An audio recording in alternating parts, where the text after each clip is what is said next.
Halo semuanya, kali ini kita sudah masuk pertemuan kelima, di mana pada pertemuan kelima ini kita masih melanjutkan materi dari pertemuan keempat, yaitu tentang aturan yang ada dalam media dan etika apa saja yang ada dalam media digital. Kita mulai dari yang pertama, tentang kasus yang sebelum-sebelumnya pernah terjadi, termasuk salah satu tentang kasus penyebaran COVID-19. Untuk COVID-19 ini memang belum terlalu sudah cukup lama ya karena sudah beberapa tahun berlalu, tapi ini masih saja terus bergulir isu-isunya, apalagi sebelumnya ada hoax terkait virus monyet dan lain sebagainya.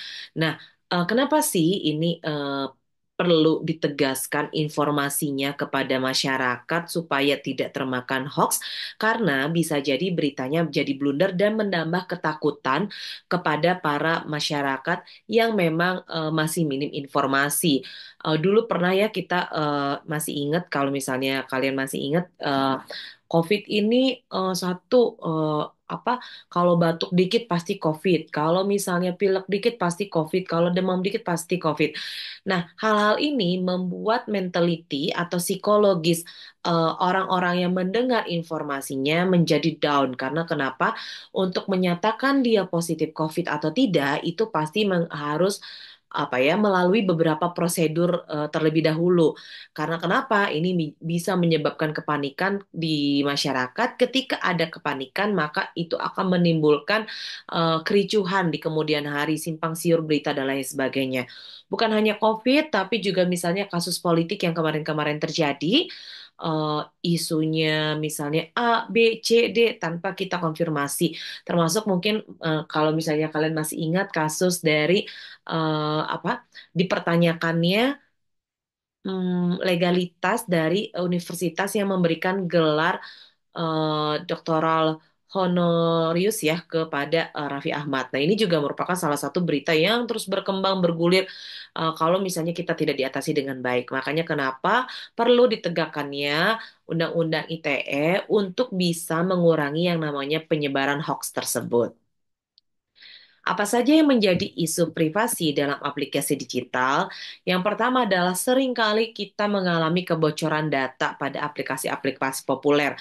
Ketika kalian mendaftar sebuah platform atau sebuah aplikasi, kalian harus menyantumkan nama, data lengkap beserta nomor handphone. Nomor handphone ini nanti akan menerima berupa OTP atau kode verifikasi untuk bisa terintegrasi dengan aplikasinya. Nah, sayangnya seringkali data-data atau nomor kita ini justru bocor. Nah, ini yang masih menjadi PR besar bagi Indonesia, bagi orang-orang yang bergerak di bidang IT, bagaimana ya untuk bisa memiliki sistem yang baik agar data-data masyarakat yang sudah tersimpan di aplikasi tersebut tidak menjadi bocor. Maka hal yang perlu dilakukan adalah Undang-Undang Perlindungan Data Pribadi atau Undang-Undang PDP. Kenapa? Karena saat ini semua sudah serba canggih, sudah serba terintegrasi. Salah satunya adalah nomor telepon kita ini sudah terintegrasi dengan akun bank kita, akun data-data lainnya, sehingga perlu sekali diberikan apa ya eh, aturan yang sangat ketat untuk perlindungan data pribadi ini. Nah, selanjutnya di sini ada sebenarnya apa sih yang menjadi visi dan misi dari si aturan apa ya aturan eh, mohon maaf aturan dari undang-undang atau regulasi media digital ini. Yang pertama karena terjadinya banyak kasus pelanggaran hukum yang sering kita lihat dari pelanggaran hukum yang kecil sampai penipuan, judi online sampai hal yang lainnya. Kenapa? Misalnya gini, kayak orang yang mencatut hak cipta lagu seseorang, yang misalnya dia covering lagu tapi tidak minta izin dan tidak memberikan loyalty kepada penyanyi aslinya. Dan kemudian yang cover lagu lebih populer dari penyanyi aslinya. Nah, ini kan tentu saja mengalami kerugian bagi para penyanyi dan pencipta lagunya. Kenapa? Karena tidak mendapatkan royalti. Ataupun misalnya dengan pemutaran film. Film nih baru misalnya tayang di bioskop 5 hari, tiba-tiba 5 hari kemudian udah ada di Telegram. Nah, ini juga bisa merugikan bisa mematikan dan merugikan hasil karya seseorang yang sudah capek-capek nih bikin gitu ya, terus tiba-tiba kita tidak menghargainya dan kita nonton aja gitu di platform yang bisa memberikan akses gratis. Nah, itu apa memberikan akses gratis karena tidak perlu bayar gitu ya. Begitupun juga dengan kasus hoax yang pada akhirnya mencemarkan nama baik, kemudian mencemarkan nama baiknya misalnya apa ya, pencemaran nama baik itu lebih ke jatuhnya jadi fitnah ke orang yang sebenarnya dia tidak melakukan tersebut, tapi karena mendapatkan beritanya dia terkena imbas dari berita tersebut. Apa sih yang menjadi poin pentingnya? Poin pentingnya adalah kasus hoax ini masih menjadi apa ya? Masih menjadi satu problematika atau dilema yang ada di masyarakat, termasuk dari media jurnalis kita, media televisi kita, atau platform-platform yang memberikan informasi. Kenapa? Karena mayoritas mereka hanya mengejar clickbait. Ketika mengejar clickbait, maka otomatis penghasilan atau pundi-pundi rupiah itu akan masuk ke perusahaan tanpa mementingkan moral, tanpa mementingkan apa yang menjadi efek samping kepada korban gitu ya. Bisa jadi jualannya jadi nggak laku, bisa jadi dia jadi tidak terkenal lagi. Ini pun terjadi ya.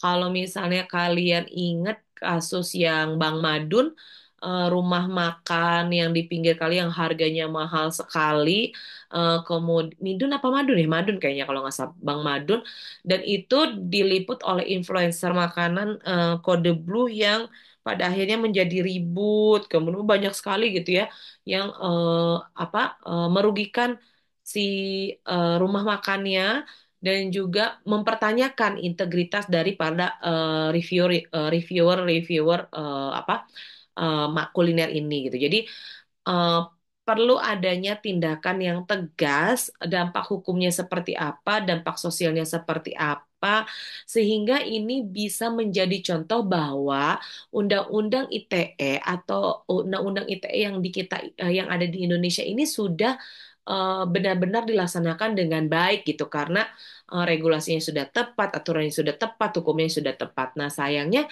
ini masih menjadi PR bersama untuk ditanggulangi. Nah, kemudian jika ditanya tantangan apa saja yang ada eh, pada Undang-Undang ITE ini serta hukum-hukum dan etikanya. Seiring berkembangnya kemajuan teknologi, tentu saja penggunaan digital ini makin masif. Semakin masif, maka otomatis perlu juga regulasi yang cukup besar kapasitasnya atau skupnya. Kenapa? Karena karena media digital ini akan terus-terus berkembang dari hal kecil jadi besar, besar, besar dan itu akan makin bercabang. Jika kita tidak bisa memberikan pelayanan digital yang cukup baik, regulasi yang cukup baik, maka itu akan mempengaruhi kepercayaan publik terhadap media digital tersebut. Kenapa? Karena dianggap tidak memiliki regulasi atau aturan-aturan yang jelas dan juga bagaimana caranya mengedukasi para customer atau publik untuk bisa menerapkan etika yang baik. Contoh, supaya tidak memberikan ujaran kebencian, bullying, merendahkan, rasisme yang ada di sosial media. Makanya kenapa di berbagai macam platform media digital itu selalu ada teknologi yang selalu ada fitur yang namanya batasi kolom komentar atau misalnya batasi komen yang mengandung kata-kata A, B, C, D misalnya seperti itu. Nah, itu merupakan salah satu penerapan regulasi yang digunakan supaya para pengguna media ini dapat mengikuti aturan dengan cukup baik tanpa melanggar hak-hak manusiawi para pengguna lainnya atau pemilik media digitalnya yang tadi ya seperti ujaran kebencian, penghinaan, bullying ataupun lain sebagainya. Nah, Selain itu, ada yang disebut dengan regulasi dan implementasi. Nah, regulasi dan implementasi ini yang pertama, pada media digital itu penting bagaimana caranya si media ini mampu memastikan para pengguna teknologi ini dapat bertanggung jawab terhadap konten yang diuploadnya, terhadap konten yang digunakannya. Kenapa sih ini perlu dilakukan? Karena jika ini tidak dilakukan, maka bisa jadi ada kesewenangan yang disengaja oleh para pengguna, sehingga dia tidak punya tanggung jawab moral yang cukup baik untuk menggunakan medianya. Kenapa? Karena ketika, apalagi sekarang ya di sosial media itu ada second account, kemudian akun fake ataupun dan lain sebagainya. Nah, ini merupakan salah satu etika yang perlu terus dibenahi dengan menerapkan regulasi-regulasi atau aturan-aturan untuk bisa memberikan punishment kepada para pengguna media yang tidak bertanggung jawab. Makanya penting sekali ketika media digital ini memberikan rasa aman dan privacy kepada para penggunanya. Nah, untuk mengimplementasikan dari Undang-Undang ITE ini, Undang-Undang PDP dan Hak Cipta adalah merupakan satu tantangan yang paling penting atau menjadi kunci tersendiri. Satu, bagaimana setiap perusahaan memiliki sistem yang rumit sehingga tidak bisa terjadi yang namanya kebocoran, tapi memudahkan para pengguna untuk mendaftar atau untuk memberikan informasi ke pribadinya. Yang kedua juga selain itu dalam Undang-Undang ITE harus diperjelas juga hukumannya berapa tahun, kalau denda berapa rupiah, dan ini harus ditegakkan dengan aturan yang cukup jelas. Nah, artinya harus ada batasan-batasan apa saja sih poin-poin yang melanggar Undang-Undang ITE ini. Nah, begitupun dengan hak cipta. Jadi ketika seseorang sudah membuat karya, pastikan karya itu sudah apa ya, sudah diajukan hak ciptanya. Sehingga jika nanti di kemudian hari ada orang-orang yang tidak bertanggung jawab dan mempergunakan eh, ciptaan kita atau karya kita tanpa izin, maka itu bisa dikenakan sanksi atau hukuman atau denda. Nah, sayangnya masih banyak sekali orang-orang yang memiliki karya ini belum tahu metodenya, belum tahu regulasinya, bagaimana sih melakukan pengklaiman hak cipta, bagaimana mendaftarkannya, perlu biaya atau tidak. Nah, ini memang perlu adanya inisiatif dari para orang-orang yang membuat karya ide dan gagasan atau menyanyi dan lain sebagainya gitu ya. Selain itu, di sini juga dikatakan ada yang menjadi aspek hukum dalam media digital. Jadi ada tiga ya, copyright, intellectual property rights, dan privacy law. Yang akan kita bahas adalah copyright. Jadi, dalam undang-undang ini dikatakan bahwa seperti konten digital, teks, gambar, video, dan audio itu berhak diberikan copyright atau diberikan perlindungan hak cipta. Kenapa? Dan ini juga bisa dituntut ya, kalau nggak salah itu dendanya bisa sampai ratusan juta jika sudah lama terjadi. Dan apalagi yang mengcopy paste atau misalnya yang covering lagu kita, ide kita, gagasan kita atau apapun itu, maka otomatis dia akan mendapatkan sanksi.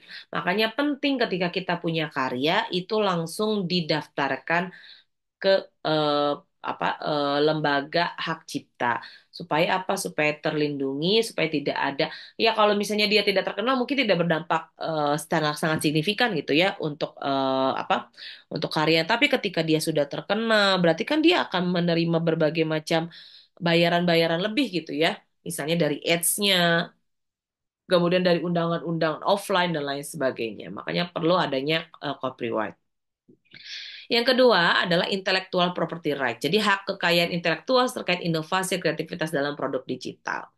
Jadi sebenarnya bisa nggak sih Bu, saya kan punya ide ini, tapi nggak saya tulis gitu. Satu, nggak saya tulis, nggak saya catet, terus dan lain sebagainya. Tiba-tiba saya ngelihat orang ngeklaim nih, itu gimana ya cara nuntutnya? Nah, kalau kondisinya seperti itu tidak bisa dituntut, tidak bisa dipidanakan. Kenapa? Karena kita tidak punya bukti otentik bahwa itu merupakan hasil karya kita. Makanya ketika kita melakukan apa ya, satu ide atau misalnya kita membuat karya atau kita membuat satu inovasi dan kreativitas, pastikan itu selalu terdokumentasikan. Terdokumentasikan itu bisa berupa tulisan, bisa berupa rekaman audio kita aja, bisa juga terekam audio visual. Yang penting ada bukti otentik atau menyimpan data aslinya bahwa itu merupakan hasil karya kita. Nah, selanjutnya yang ketiga ada privacy law. Nah, privacy law ini adalah perlindungan data pribadi pengguna, termasuk RGDPR ya di Eropa dan juga perlindungan data pribadi di Indonesia. Nah, perlindungan data pribadi di Indonesia ini masih sangat PR. Tadi sudah disampaikan ya, alasannya yaitu karena kita masih belum punya sistem yang rumit gitu ya. Kenapa sistemnya harus rumit? Karena dengan sistemnya rumit, orang akan makin susah ngehacksnya. Kalau kalau sistemnya mudah, ya tentu akan mudah sekali dihack gitu. Nah, itu terjadi di kita beberapa kali sering bocor gitu ya. Data KTP untuk daftar pemilu, misalnya pemilu eh, apa tuh gaib gitu ya, atau misalnya tiba-tiba pendaftaran kartu kredit padahal kita nggak pernah daftar kartu kredit, atau misalnya tiba-tiba ada pay letter yang kita tidak pernah melakukan pay letter atau pinjol. Nah, kenapa? Karena data kita bocor, aturannya belum cukup lengkap. Selain itu, di sini juga dikatakan bahwa ada juga hukum-hukum yang ada dalam media sosial. Nah, hukum yang ada dalam media sosial itu ada dua gitu ya. Yang pertama adalah platform liability dan content moderation. Kita akan bahas dulu tentang yang namanya platform liability. Di sini dikatakan bahwa eh, ada tanggung jawab hukum platform media sosial terhadap konten yang diunggah pengguna. Artinya, ketika misalnya kita mengunggah, sekarang ya lagi rame, Rusia mengajukan tuntutan kepada Google sebesar, kalau nggak salah, 200 juta triliun itu dolar ya, itu kan kebayang ya nolnya banyak banget gitu ya. Ya kalau nggak salah 200 juta triliun. Nah, itu tuh nolnya sangat sangat banyak. Kalau dirupiahin nggak tahu ada berapa. Eh ini juga merupakan salah satu tanggung jawab terhadap media sosial terhadap penggunanya. Kenapa Rusia menuntut uang sedemikian besarnya kepada Google? Karena Google menghapus konten-konten YouTube atau menghapus berita-berita pro Israel atau pro Rusia kalau nggak salah di kanal Google tersebut gitu ya. Nah, ini merupakan hukum yang sebetulnya tanggung jawab dari si Google-nya gitu, karena Google-nya pengen eh, tidak menjadi eh, ti- apa eh, ingin menjadi netral gitu, tidak berpihak kepada eh, salah satu negara yang berkonflik seperti itu. Nah, penyaringan konten yang tidak sesuai dengan regulasi ini juga dilakukan oleh Instagram, Meta dan lain sebagainya ketika ada postingan-postingan yang akan memicu misalnya terjadi eh, perdebatan di kemudian hari, misalnya kayak konten-konten yang mengandung Palestina, Israel itu di ban, dihapus, ataupun juga misalnya konten-konten yang berhubungan suicide, tentang bunuh diri gitu ya, tentang pemerkosaan dan lain sebagainya, itu juga ada regulasi-regulasi. Karena kenapa? Kontennya tidak boleh ditayangkan karena itu bisa berdampak kepada kepada korban, kepada pelaku atau kepada orang yang menonton. Yang orang yang menonton bisa jadi trigger punya keinginan bunuh diri gitu ketika nonton video atau konten-konten yang berhubungan dengan bunuh diri. Nah, makanya kenapa perlu adanya content moderation yang dilakukan di media sosial supaya para penggunanya bisa taat gitu ya menggunakan aplikasinya. Nah, kemudian ada cyber law. Cyber law ini ada dua, ada cyber security dan cyber crime. Kalau misalnya cyber security adalah tentang serangan cyber, biasanya ini oleh hacker gitu ya. Tiba-tiba kita lagi apa, oh dihack gitu ya. Nah, itu yang disebut. Jadi gimana nih caranya supaya data-data bisa aman, hacker tidak masuk. Kalau misalnya hacker masuk, maka otomatis bagaimana cara menanganinya atau memulihkan sistemnya agar tidak terkena hack lagi.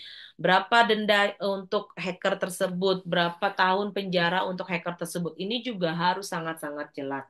Kenapa? Karena untuk memberikan efek yang sangat jerak kepada para pelaku. Kalau cybercrime itu termasuk pencurian data, penipuan online. Ini sering banget ya terjadi. Tiba-tiba ada telepon yang nggak kita kenal, nelpon kita. Tiba-tiba data kita diambil dan didaftarkan sebagai peminjam pay letter, padahal kita nggak pernah sewa pay letter misalnya. Jadi apa nggak pernah pinjam pay letter. Jadi hal-hal kondisi inilah yang membuat makin maraknya orang semena-mena menggunakan data kita. Dan itu ada hukumannya secara lengkap. Artinya, artinya pihak media atau pihak platform digital ini memberikan wadah yang benar-benar bisa dipercaya oleh audiensnya, oleh halayaknya atau oleh publiknya untuk bisa menggunakan aplikasinya atau media digitalnya. Seperti itu.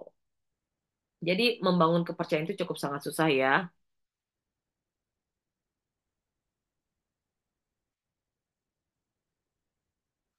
Nah, kemudian etika dalam produk digital ini ada etika jurnalistik dalam media digital. Ada dua. Yang pertama ada objektif dan fairness, objectivity and fairness. Gimana etika jurnalistik di media digital ini jangan hanya ngejar clickbait aja atau yang penting dapat highlight paling besar gitu ya untuk beritanya, tapi informasinya hanya sepotong. Kenapa? Karena tidak memberikan informasi yang objektif dan adil, hanya satu pihak saja, hanya satu sisi saja. Nah, biasanya ini disebut juga dengan buzzer gitu ya. Kenapa? Buzzer-buzzer ini biasanya tidak memberikan informasi yang objektif dan adil kepada salah satu pihak yang diberitakan gitu ya. Biasanya ini terjadi pada musim-musim politik. Tapi, nah saat ini juga kan kita lagi musim politik nih. Musim politik ini juga berpengaruh ya. Next, selanjutnya ada truth and accuracy. Pentingnya ketepatan dan kebenaran informasi yang disebarluaskan. Nah, ketepatan kebenaran informasi yang disebarluaskan ini berdasarkan apa? Ketepatan dan kepentingan yang berdasarkan akurasi ini adalah jangan sampai berita yang kita sampaikan kepada halayak sebagai seorang jurnalistik media itu justru memberikan informasi-informasi yang malah blunder. Kenapa blunder? Jadi simpang siur. Jadi belum tahu nih informasinya mau dibawa kemana, mau arah kemana. Makanya penting untuk seorang jurnalis memberikan informasi yang akurat dan benar gitu ya, supaya tidak terjadi simpang siur tersebut. Selain itu, ada juga etika penggunaan datanya. Pertama ada informed consent. Nah, kalau informed consent ini udah pernah ya beberapa kali kita jelaskan, sering kali kita jelaskan di beberapa eh, materi sebelumnya. Jadi kalau kita mau daftar apapun itu selalu ada informed consent. Informed consent tuh kayaknya aturannya cukup panjang gitu ya. Ibu yakin 100% kalian nggak pernah baca. Jadi cuma checklist aja pojoknya gitu ya.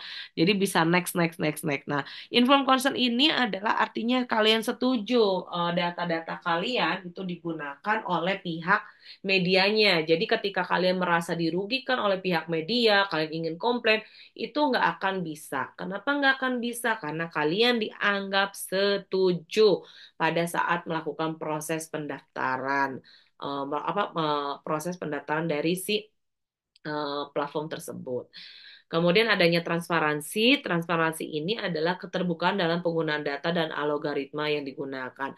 Jadi penting ya rasanya kalau misalnya kalian menggunakan sosial media, kemudian sosial media kalian bentuknya publik, ya kalian harus siap kalau misalnya data kalian itu akan terbuka lebar bagi para pengguna lainnya untuk bisa mengetahui apa data kalian gitu. Itu makanya kenapa ada yang namanya FYP, for your page gitu ya.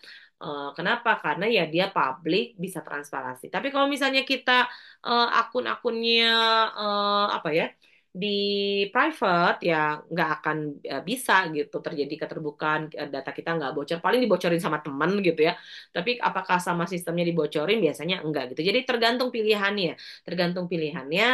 keterbukaannya mau seperti apa.